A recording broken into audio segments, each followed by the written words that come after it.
प्रागल्भ क्या है? प्रगल्भता कहें बड़ा प्रगल्भ है ये। कहा कि निसाध सत्वम प्रागल्भ्यम।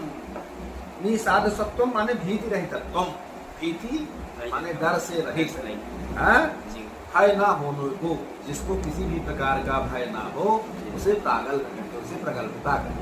समझ रहे हो नहीं? जिसको किसी भी प्रकार का किसी से कोई भय ना हो उसे प्रगल्भता कहते हैं। निसाध्य सत्वम प्रागल्भ्यम।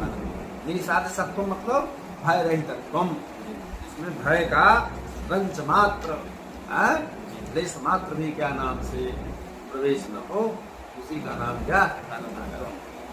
समझे ना?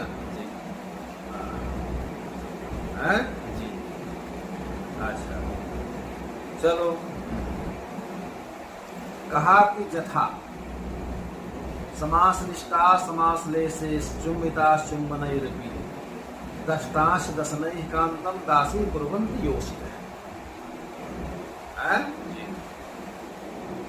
कहा कि देखिए स्त्रियां जो है, नायिकाएं, स्त्रियां योषिता, स्त्रियां जो है क्या करती हैं? समास निष्ठा शिश आलिंगने, तो कहा कि शिश आलिंगने समास निष्ठा समास लेसैः चुम्बिता चुम्बनैरपि। स्त्रियां जो है आलिंगन होने पर भी, आलिंगनों से, आलिंगन होने पर आलिंगनों से और चुंबित होकर के चुंबनों से, ठीक है? दष्टाश दशनैः कांतम, कांतम माने अपने प्रिय को, अधरक्षण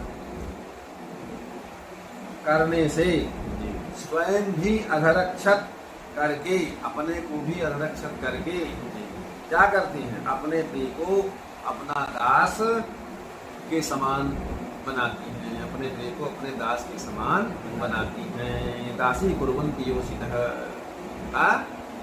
ठीक है? अपने प्रिय को अपने दास के समान वो बनाती है। समझ रहे हैं ना? तो इनमें कोई मतलब निसाध सत्वम, यहाँ प्रागल्भ है, प्रागल्भ का सुंदर उदाहरण है। औदार्य क्या है? कहन भाई बड़े उदार हैं। कहा सदा विनय औदार्यम, औदार्यम सदा विनय है, या औदार्यम विनय सदा, ठीक है?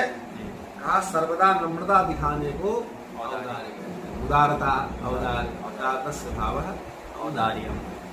तो कहने का मतलब ये कि सर्वदा, हमेशा नम्रता जिसमें हो, उसी का क्या नाम है? औदार्य।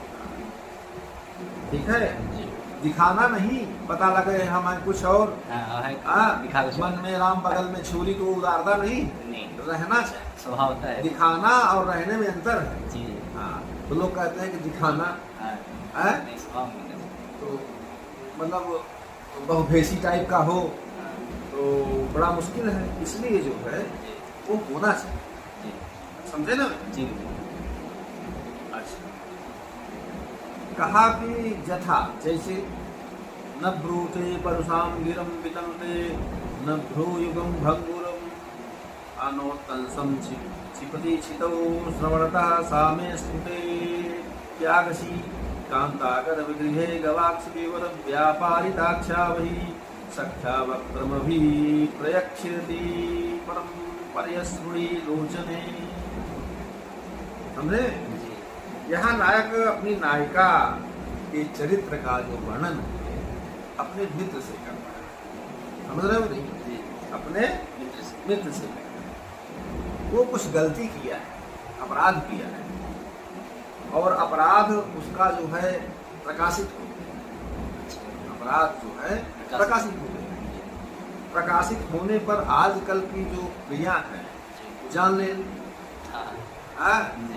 डाइवोर्स हो जा रहे हैं, तरह तरह के क्या हो जा रहे हैं लोग, समाज की लोग लज्जा का भी बहिष्कार कर दे रहे हैं। ये समाज की आज की विडम्बना। लेकिन वो नायक अपने प्रिया के चरित्र का वर्णन बड़े शालीनता से कर रहा है कि मेरे अपराध के प्रकाशित हो जाने पर भी मेरी प्रिया जो है कुछ नहीं कर रही। क्या कर रही है ये बता रहा है। कहा कि न ब्रूते परुषाम गिरम वितनुते न भ्रू युगम भंगुरम। तो कहा कि मेरा जब अपराध प्रकाशित होगा होने पर भी मेरी प्रिया जो है मुझे न ब्रूते परुषाम गिरम, कठोर वचन हुआ नहीं बोलती। नहीं तो जो वचन आजकल बोले जाते हैं बोलत बनाई बतावत ना है, वो कठोर वचन नहीं बोलती, इतनी शालीन इतनी कुलीन। ठीक है। अच्छा, वितनुते न भ्रू युगम भंगुरम, तो भावों को टेढ़ी भी नहीं करती, तिरछी भावों को तिरछी नजरों से भी मुझे नहीं देखती, वरना भावें टेढ़ी करती है। और क्या हुआ, नोत्तंसम क्षिपत क्षितम श्रवणतः सामे सुरे व्यागसी। समझ रहे हो ना? उत्तंसम, उत्तंस मतलब होता कर्णभूषण, कान के जो आभूषण है जो कान में लगाए जाते हैं, श्रवणतः कर्णाद, क्षितौ माने भूमि पर। ठीक है। न क्षिपत न निरश्य, अर्थात जो कर्ण आभूषण है, कर्णाभूषणों को कानों से उतार करके वो जमीन पर भी नहीं फेंकते। वो स्वाभाविक है, लेकिन कानों जो कर्णाभूषण कान में सजाए गए हैं, लगे हुए हैं, उन कर्णाभूषणों को उतार करके वह जमीन पर भी नहीं फेंकती है। समझे ना जी? फिर क्या करे, कहा कांता गर्भ गृहे गवाक्ष विवर व्यापारिताक्षा वही। गवाक्ष मतलब होता है खिड़की, विवर माने होता है खिड़की की जो छेद है। तो क्या करती है, तो कहा किंतु कोठरी के बाहर झरोखे के छेद से, गवाक्ष माने खिड़की के छेद से, विवर माने छिद्र से। ठीक है। नेत्रों को देने वाली सख्या वक्त्रमभिप्रयच्छति परम पर्यश्रुणी लोचन। ठीक है। नेत्रों को देने वाली सखी के मुंह के सम्मुख, सखी अपनी सखी के मुख के सम्मुख मान सामने क्या करती है, आंसुओं से भरे हुए नेत्रों को लगाती है, अर्थात खिड़की की तरफ मुख करके वो अपने आंखों से रोती है। कुछ बोल नहीं रही है, केवल आंखों से रो रही है। समझ रहे हैं नहीं? तो कहने का मतलब यह उसकी उदारता ही है। उदारता का इतना बड़ा उदाहरण कहाँ है हमारे शास्त्रों में? तो सदा विनय, औदार्यम विनय सदा, तो कहने, समझे ना? तो इसमें ये कहा गया है, यहाँ शार्दूल विक्रीडित छंद है, कांताकृत अपराध अस्फुटत्व भी विन्यस्य प्रदर्शनार्थ औदार्यम नाम अलंकार है। समझ रहे हो नहीं? इसलिए औदार्य नाम का अलंकार भी है, और कांत के अपराध को प्रकाशित हो जाने के बावजूद भी वो विनय ही क्या नाम से प्रदर्शित करती है। विनय ही उसमें है, इसलिए उदारता का एक बड़ा स्पष्ट उदाहरण। ठीक है। अब कहा भाई धैर्य कहें, बड़े धैर्यशाली हैं, तो धैर्य क्या है?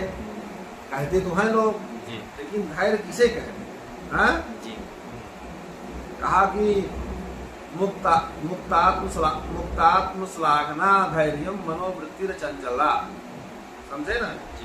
कहा आत्मश्लाघा माने आत्म प्रशंसा, अपनी प्रशंसा से रहित स्थिर मनोवृत्ति को धैर्य कहते हैं। नहीं तो कहते हैं कि एक जने ले लेहन तलवार कहन हमी आला हमी उदल, इसको रहने देते। कहते हैं कि एक आदमी अपने मुहे से करे बड़ाई, इंद्र होई छोट होई जाई। ठीक है ना? अपने मुख से अपनी प्रशंसा करना ये छोटी बात है। धैर्य करने हल्का आदमी, इनमें कोई धैर्य नहीं। जब लोग आपकी प्रशंसा करें तो आप प्रशंसा के पात्र हैं। अपने मुंह मियाँ मिट्ठू बनना, ये तो अपनी प्रशंसा स्वयं करना, ये धैर्य का लक्षण नहीं। वही आत्मश्लाघा अर्थात स्व प्रशंसा, मतलब अपने मुख से अपनी प्रशंसा करना से रहित जो स्थिर मनोवृत्ति वाले हैं, जिसकी मनोवृत्ति स्थिर हो, उसी का क्या नाम है? उसको धैर्य कहते हैं। ठीक है। कहा कि देखिए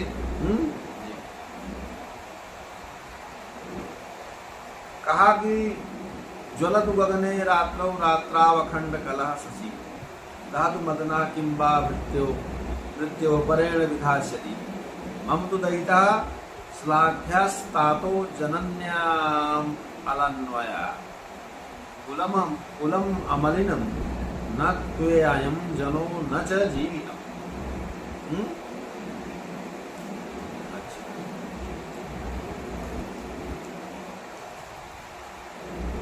कहा कि देखिए यहाँ मालती माधव में लवंगिका सखी के प्रति मालती की हुई, लवंगिका उसकी सखी है। ये मालती जो है अपनी जो सखी लवंगिका है उसके प्रति वो कह रहे हैं। ज्वलतु गगने रात्रौ रात्रावखंड कलह शशि धातु मदना किंबा मृत्यो परेण विधास्यति।